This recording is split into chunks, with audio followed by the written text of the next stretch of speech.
가상화폐, 암호화폐 참 말도 많고 탈도 많지요. 그런데 꾸준한 건 있습니다. 꾸준한 거는 가상화폐나 암호화폐 사실 뭐 비슷한 말인데요. 암호화폐의 대명사 이러면 비트코인이잖아요. 이 비트코인이 바로 꾸준합니다. 비트코인은 제가 늘 여러분들에게 말씀드리는 내재 가치가 있거든요. 실제로 비트코인으로 거래가 되는 곳이 있고 엘살바도르인가요? 여기는 국가화폐로 비트코인을 쓴다 뭐 이렇게까지 이야기하고 있죠. 엘살바도르 맞나요? 제가 정확하지는 않는데 예, 아마 남미에 있는 국가일 겁니다. 남미에 있는 국가는 예, 화폐로 나라 화폐로 비트코인을 쓰고 있는 나라도 있을 정도입니다. 그러니까 쉽게 말하면 암호화폐지만 내재 가치, 화폐로서의 기능을 바로 하는 것, 그게 저는 기본이라고 생각을 하거든요. 근데 그 기본인 비트코인이 요즘 말입니다, 여러분. 와우, 폭등이에요, 폭등. 예, 이게 업비트 기준입니다. 11일 오후 1시 현재입니다. 6,978만 원이에요. 그야말로 폭등이죠. 폭등입니다. 그동안 비트코인이 떨어진 거 보세요. 3천만 원대 초반까지 올 1월까지만 와도 떨어졌다가 예, 많이 올라갈 때는 지난 4월 13일에 사상 최고치를 기록했는데 그때가 8,073만 원 한 개에 8,073만 원까지 갔다가 그 다음부터는 주구장창 떨어졌어요. 주구장창. 그래서 3,000대 후반까지도 7월에는 빠졌었죠.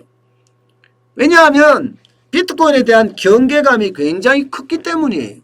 특히 중국에서 말입니다. 예, 디지털 위안을 띄우기 위해서 동계올림픽을 예, 기준으로 해서 디지털 위안을 띄우겠다 이런 생각에 예, 암호화폐 채굴을 완전히 금지하고 암호화폐 거래까지도 완전히 막아버렸잖아요. 그 바람에 주식이 완전히 떨어지고요. 각국의 중앙은행들에서도 사실 독한 말을 굉장히 내뱉었습니다. 우리나라도 마찬가지로 예, 과세를 하겠다는 등 거래를 중지시키겠다는 등 각국의 중앙은행마다 한마디씩 다 내뱉으니까 가격이 떨어질 수밖에 없었던 거죠. 그런데 이게 10월 들어서서 이게 엄청나게 올랐습니다. 엄청나게. 심지어 말입니다. 6,978만 원이라는 가격은 말입니다. 10월 1일부터 따졌을 때 30%가 오른 가격입니다. 30%가 오른 가격. 야, 참 대단한 가격이죠. 심지어 비트코인의 글로벌 시가총액은 1조 달러, 1191조나 됩니다. 1191조.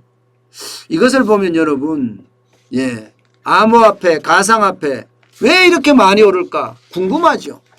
갑자기 또 오르기 시작하잖아요. 그 원인은요, 바로 이분이에요. 예, 제롬 파월 미국 중앙은행 연방준비제도 의장의 이야기 때문에 중국처럼 가상화폐 거래를 막지는 않겠다 이런 이야기를 했습니다. 그러니까 시장이 그냥 폭등한 게 폭등. 게다가 게리 갠슬러, 예, 섹이죠, 섹. 미국의 증권거래위원회 위원장도 비트코인 상장지수 펀드에 대한 호의적인 의견을 내놨습니다. 결국은 비트코인 상장지수 펀드도 내놓겠다 이런 얘기가 되잖아요. 이런 얘기가 되잖아요. 여기에다가 제닛 옐린 재무장관, 이 제닛 옐린 재무장관은요, 인플레이션 압력이 계속될 수 있다고 경고를 하면서도 예, 비트코인이 인플레이션 해지 수단이 될 수 있다는 기대감도 커진다. 뭐 이런 이야기가 많이 해요. 제닛 옐린이 인플레이션 계속 간다 하니까 비트코인이 금 대신에 인플레이션 해지 수단이다. 이렇게까지 이야기하는 겁니다. 그만큼 말입니다. 시장의 호재가 터지니까 그야말로 폭등하고 있습니다. 심지어 예, 조지 소로스 있죠. 소로스 펀드에서도 비트코인에 투자했다고 밝혔습니다. 그러다 보니까 비트코인이 이만큼 올라가고 있는 겁니다. 여러분, 저는 늘 여러분들에게 말씀을 드리지만 비트코인도 아니 암호화폐도 새로운 세상입니다. 이게 체계가 갖춰지고 제도권으로 편입되는 순간 이 가격들이 굉장히 많이 올라갈 거예요. 그렇지만 한계는 있을 거예요. 왜냐하면 자칫 잘못하면요. 비트코인 자체가 거래가 많아지고 이러면 통화량에 대한 문제가 생기거든요. 통화량에 대한 문제가. 통화량에 대한 문제가 생기기 때문에 중앙은행들이 이게 어느 정도 누르긴 누를 거예요. 무조건 그냥 놔두지는 않을 거라고 저는 보는데 중요한 것은 그만큼 누르지만 시장에서는 없어지지 않는 거다. 그래서 제가 내재 가치가 있는 암호화폐에는 투자할 그런 여지도 있다. 그렇게 말씀을 드렸습니다. 제가 투자할 때는 늘 그렇게 말씀드렸죠. 공부를 하고 하시라고. 비트코인이라는 것도 공부를 하고 해야지 누구 말 따라서 그냥 줄줄 따라서 산다는 것은 그것은 바보 같은 짓이고요. 또 저는 잡코인이라고 이야기하는 알트코인들 저는 알트코인을 사는 것에 대해서 그렇게 좋아하지 않습니다. 반드시 여러분들이 투자를 하려고 생각을 하신다면 꼭 봐야 될 게 내재 가치입니다. 화폐로서의 거래가 가능한지 이게 가장 중요해요. 가장 중요합니다. 이것을 무시하고 절대로 여러분 하지 마세요. 이걸 무시하고. 그리고 투자는요. 빚을 내서 하는 건 아니에요. 어느 투자든지 저는 빚을 내서 하는 것은 반대입니다. 왜냐하면 내 의지로 할 수 있는 거 있어요. 내 의지로. 내 의지로 할 수 있는 것은 빚을 내서 투자를 해도 저는 괜찮다고 봐요. 예를 들어 사업을 한다든가. 이러면 내 의지로 내가 열심히 하면 사업이 그만큼 번창할 수 있잖아요. 그러면 빚을 내서 할 수도 있어요. 그러나 내 의지가 아닌 거 있잖아요. 주식은 내 의지하고 상관없거든요. 비트코인도 내 의지하고 상관없습니다.